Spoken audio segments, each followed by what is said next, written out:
et du coup, c'était une discussion qu'on a pu avoir, avec, les jeunes. Caïn, au-delà de commencer à détester son frère, il commence vraiment à le haïr. Au point que fait Dieu à ce moment-là, dans l'histoire? Que fait Dieu lorsqu'il voit que Caïn commence à vraiment haïr et attiser ce désir de haine envers son frère? On peut le voir dans la parole de Dieu, hein.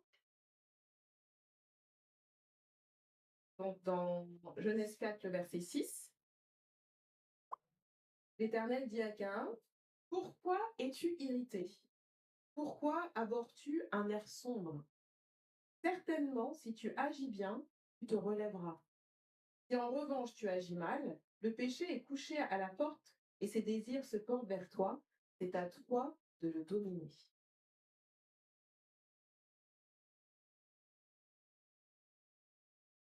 Cet avertissement ne prend aucun sens pour Caïn. C'est-à-dire que Dieu lui dit, la démarche à faire, si tu es face à un mauvais désir que tu portes sur ton frère, c'est de faire le bien. Si tu fais le bien, tu t'éloigneras du mal. Quand même une méthodologie simple, hein, fais le bien. Mais ça ne prend aucun sens pour Caïn, qui ne comprend même pas de quoi Dieu veut lui parler. Il ne l'écoute pas et il va laisser grandir son désir de haine jusqu'à élaborer un plan pour tuer son frère. Donc dans la vie, des fois, on reçoit des avertissements, hein, mais on n'écoute pas. Parce que notre objectif n'est pas sur faire le bien, notre objectif est faire le mal. Est-ce qu'à ce moment-là, Caïn sait qu'il est en train de faire du mal? Est-ce qu'il comprend qu'il est en train de faire du mal?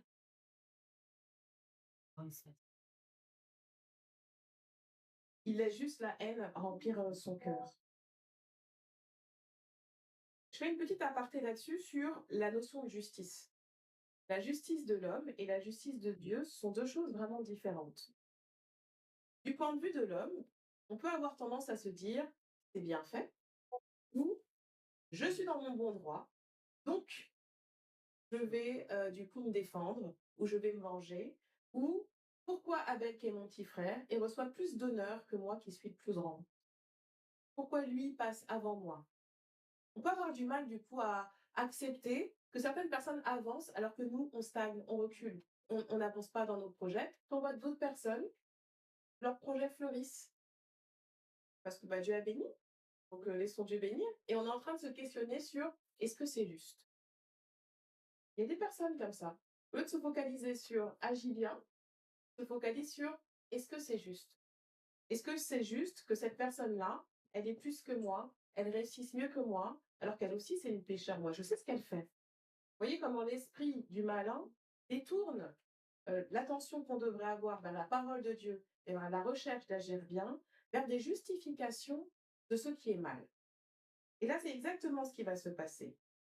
C'est-à-dire que, en soi, sur le papier, on pourrait dire, mais Caïn, il peut très bien comprendre. D'un côté, on a Abel, tous les deux ont construit un autel, ils ont présenté leur offrande, Abel a juste suivi les instructions, Caïn n'a pas suivi les instructions, il devrait comprendre du coup que c'est la raison pour laquelle son offrande n'a pas été agréée, tout simplement.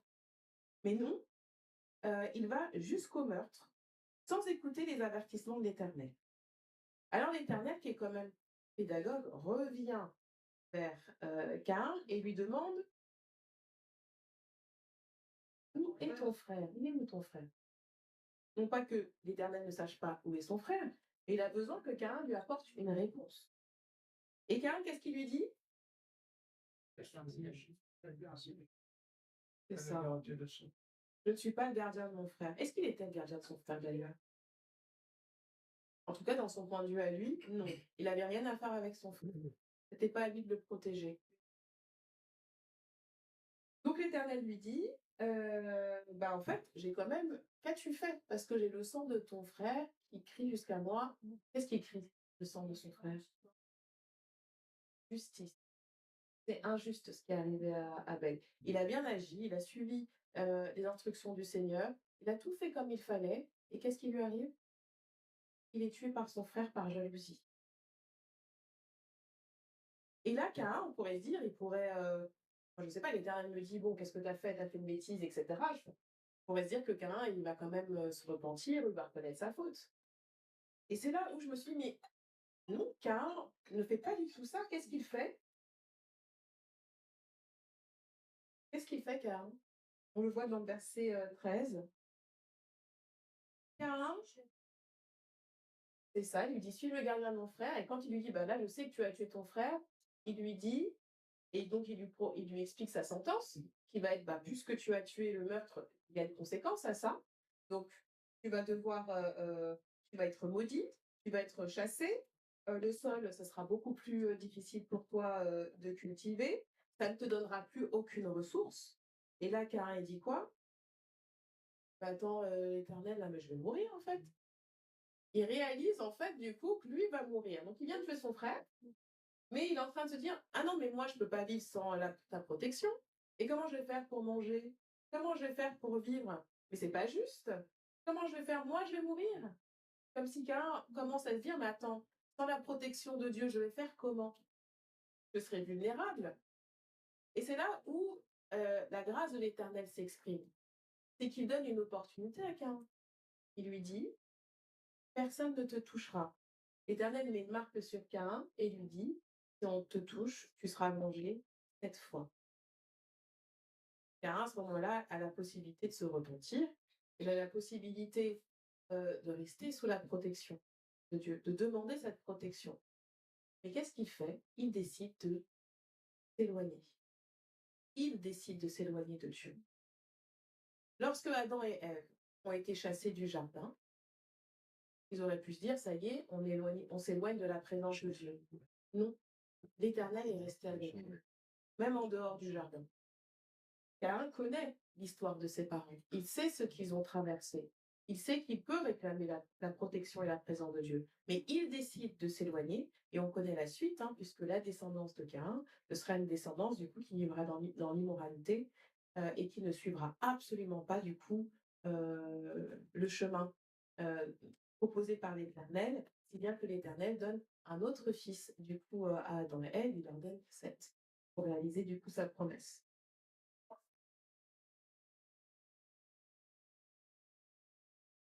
Et donc je me suis dit, Caïn, alors qu'il a été enseigné par ses parents, alors qu'il connaît l'histoire du Jardin d'Éden, il ne connaît pas Dieu. Et il ne reconnaît pas la grâce de Dieu lorsqu'elle se présente à lui. Le bien n'avait aucune forme de signification pour lui. Caïn, il a créé ses propres règles. Il a agi selon son bon vouloir, sans jamais essayer de se dominer, sans jamais essayer de dominer ses mauvais désirs. Et malgré ça, Dieu lui a offert une chance de pouvoir accepter du coup son enseignement. Et c'est là que toute la grâce de Dieu du coup se dévoile. C'est-à-dire que Dieu offre sa grâce à tous. Et parfois dans la Bible, on se dit: et pourquoi la porte de l'arche est restée ouverte si longtemps? Et pourquoi le Seigneur n'est pas encore revenu? Il offre des occasions à chacun d'expérimenter sa grâce. Il offre l'occasion à chacun de se rapprocher de lui et non de s'en éloigner. Et il nous le dit dans sa parole. Ce sont les péchés qui vous éloignent de moi. Et comme je ne vois personne qui défend le droit, personne qui défend la justice, c'est mon propre bras qui viendra vers vous. Il y a un verset que j'apprécie énormément qui se trouve dans Jude 1, les versets 22 et 23, si quelqu'un veut bien le prendre.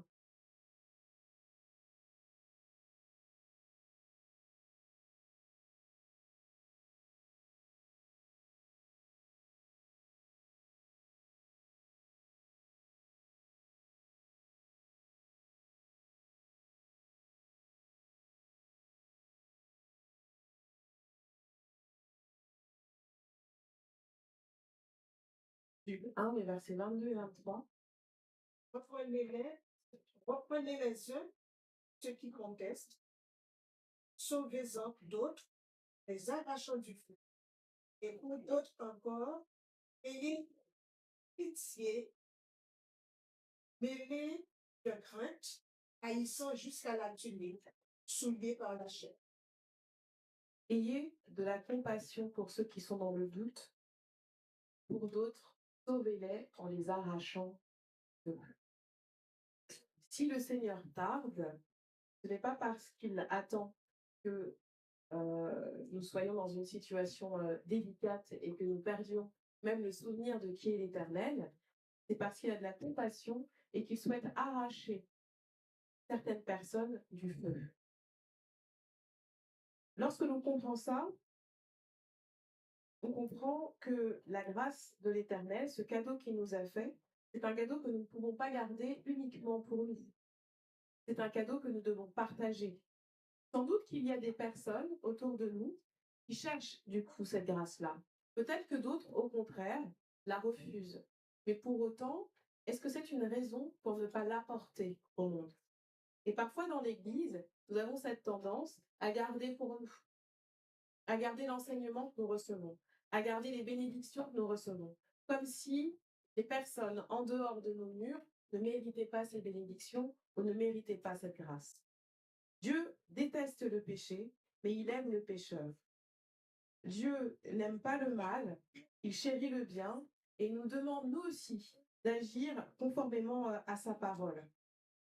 L'histoire de Caïn prend tout son sens pour moi lorsque on met en parallèle le larron sur la croix qui demande au Seigneur de se souvenir de lui. Et donc, très sincèrement, je ne sais pas si je serai sauvée. Hein, j'ai répondu à ma propre question aussi. Je n'en sais strictement rien. Mais je sais en qui je crois. Je crois en Dieu généreux, à un Dieu compatissant, à un Dieu qui offre sa grâce et qui a donné son bras pour moi, qui est venu me tirer du feu. Et cette conviction, c'est une conviction qui me donne de la force pour pouvoir avancer dans la vie. Pour pouvoir, chaque jour, je me dis, Seigneur, merci pour ta grâce et permets-moi de voir les personnes autour de moi qui ont besoin de recevoir cette grâce-là. Et croyez-moi que quand on se réveille chaque matin en cherchant, mais qui, qui a besoin de recevoir la grâce, on vit de magnifiques expériences chaque jour. Le nombre de personnes qui cherchent le Seigneur est tellement important. Quand on parle de nous sommes des ouvriers et qu'il faut moissonner, des fois on ne se rend pas compte de l'étendue du champ de la moisson qui est devant nous. Et pour autant, à chaque minute de votre journée, il y a une personne qui, à un moment, ouvre son cœur à la parole de Dieu. Il y a une personne où Jésus vient frapper et vient lui donner un avertissement. Attention. Alors ne soyons pas du coup des personnes qui négligent les personnes qui nous entourent, qui négligent notre frère, ou qui portons un regard euh, suspicieux sur les réussites de l'autre, ou un regard jugeant sur notre frère, alors même que l'Éternel est en train de l'avertir et en train de lui dire, j'ai répondu à tes prières, peut-être que tu ne me connais pas, mais ouvre-moi la porte et j'aurai une belle expérience à vivre avec toi. Cette main puissante, c'est la main en laquelle je crois. Parce que je sais que je suis loin d'être parfaite, j'ai énormément de défauts, mais je crois en la justice de Dieu et je crois que c'est aujourd'hui, à travers nous, que cette justice s'exprime. Évidemment, au retour de Jésus, on l'a vu, hein, il y aura des joies, il y aura enfin, définitivement, la justice sur terre, le mal aura disparu, mais nous ne devons pas, pendant le temps où nous sommes sur terre, nous habituer au mal. Caïn avait laissé les désirs euh, négatifs, les désirs du mal, il a laissé Satan l'habituer à ce que sa réponse, là, soit normale. Ça devenait normal pour Caïn de tuer son frère par jalousie. Ou parfois, nous nous habituons d'une certaine manière, du coup, au mal. Quand Dieu nous dit, bah, tu es ni chaud ni froid, ah oui, c'est entre les deux. Oui, ben c'est pas si mauvais que ça. C'est pas si mal que ça. Et on voit à quel point Satan est en train actuellement de faire en sorte que nous ne puissions plus reconnaître le bien du mal. Si nous ne pouvons plus reconnaître ce qui est bien, ce qui est mal, comment allons-nous nous rapprocher de Dieu?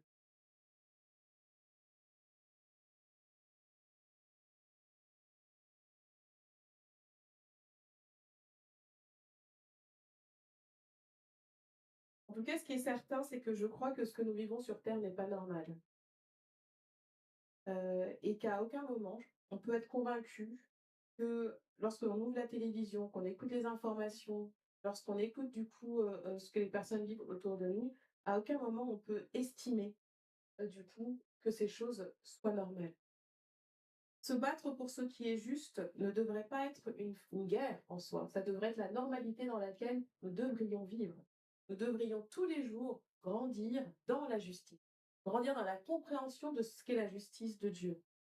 En tout cas, j'ai espoir que si demain tout s'arrête, pour moi, j'aurais expérimenté, du coup, le plus possible ce qu'est la justice et que j'aurais pu transmettre, que ce soit à mes enfants, aux personnes qui m'entourent, ce qu'est la justice de Dieu, ce qu'est la perspective du salut. Parce qu'effectivement, cette perspective, c'est notre joie et c'est cette joie qui nous aide chaque matin, chaque sabbat, à nous lever pour venir louer l'Éternel. Amen. Nous allons nous arrêter ici pour le moment. Et j'espère vraiment que ce partage vous aura réchauffé le cœur. Je sais qu'on est en plein hiver, c'est pas très chaud, mais c'est aussi un moment de fête. C'est un moment où le monde entier est en train de se souvenir qu'un sauveur est né. Alors ne loupons pas cette occasion qui nous est donnée sur ce mois de décembre et sur le mois de janvier, d'aller à la rencontre des personnes qui nous entourent pour leur donner à voir, leur donner à entrevoir ce que c'est que de recevoir la grâce et les bénédictions de l'Éternel dans nos vies. Amen.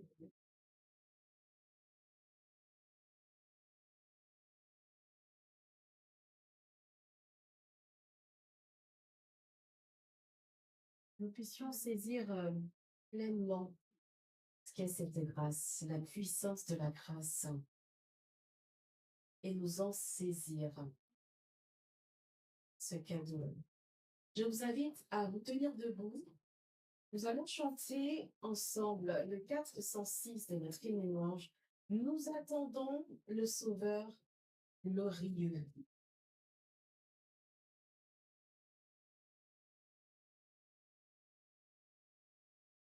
Nous attendons le Sauveur glorieux,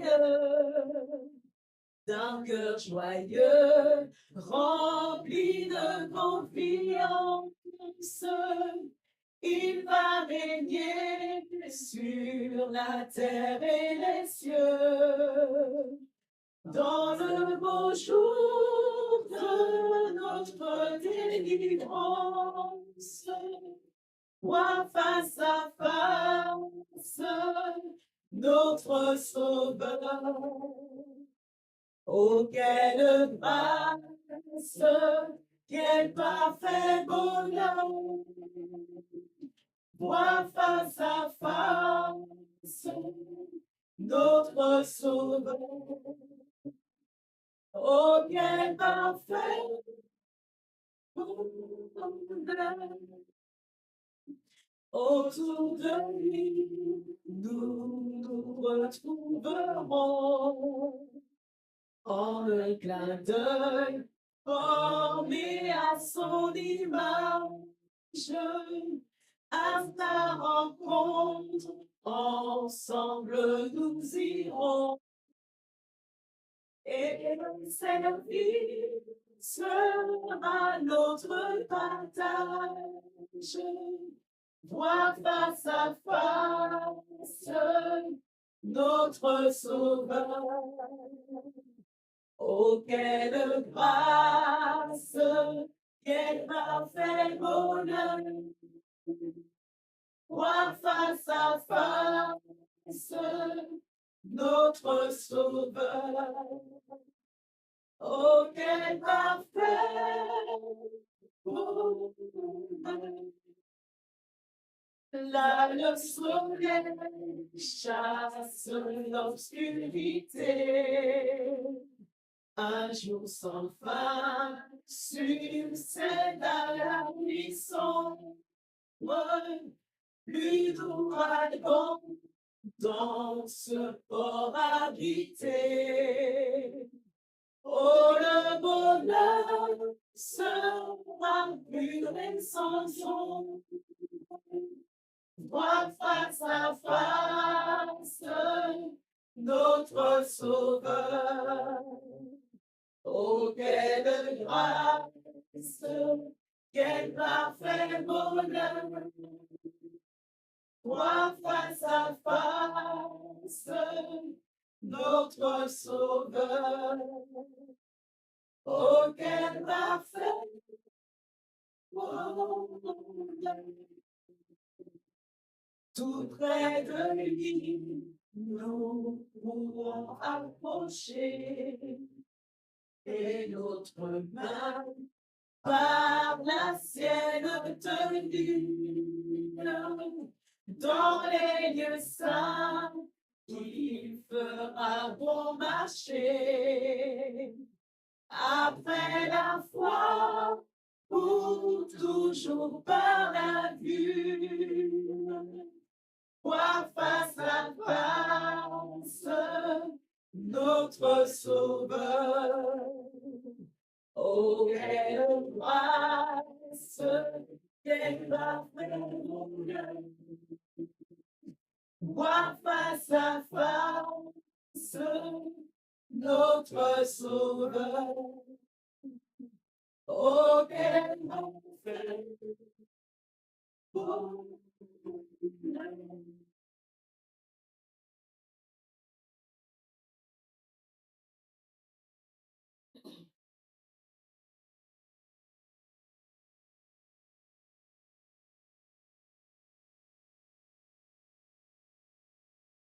la tête pour la prière.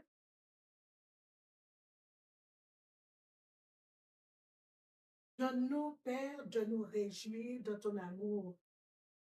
Donne-nous d'avoir constamment les yeux fixés vers le ciel. Et donne-nous, Père, de comprendre l'enjeu. Mais donne à ton peuple ce matin d'être conscient que le péché n'habitera pas chez toi, Père.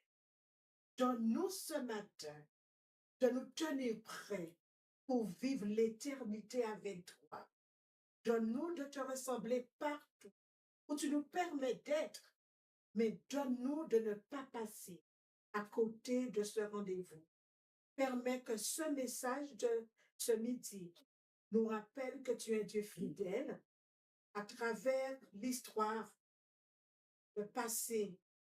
Tu demeures fidèle et tu es réel. Tu reviendras nous chercher.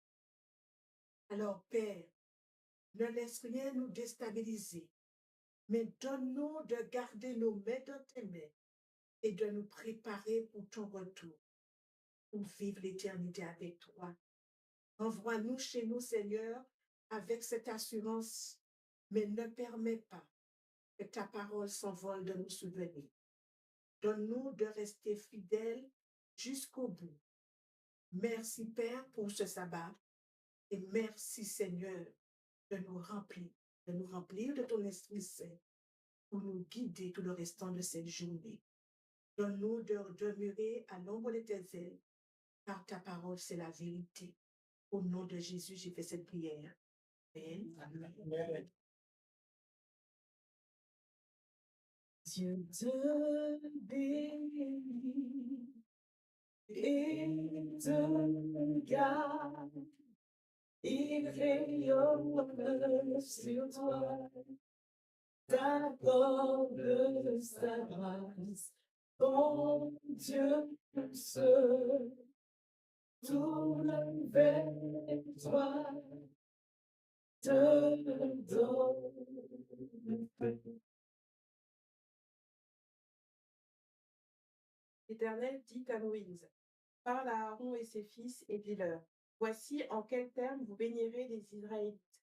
Vous leur direz, que l'Éternel te bénisse et te protège, que l'Éternel te regarde avec bonté et qu'il te fasse grâce, que l'Éternel veille sur toi et t'accorde la paix. Amen. Amen. Dieu te bénit et te garde. Il rayonne sur toi, t'accorde sa grâce. Ton Dieu se tourne vers toi, te donne paix. Amen. Amen. Amen. Amen.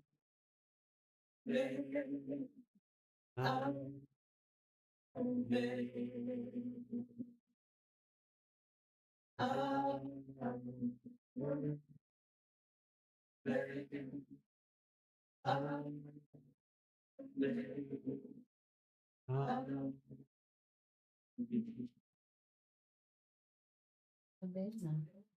Soyez bénis, que Dieu vous garde, que ce sabbat vous soit doux, profitez-en pleinement.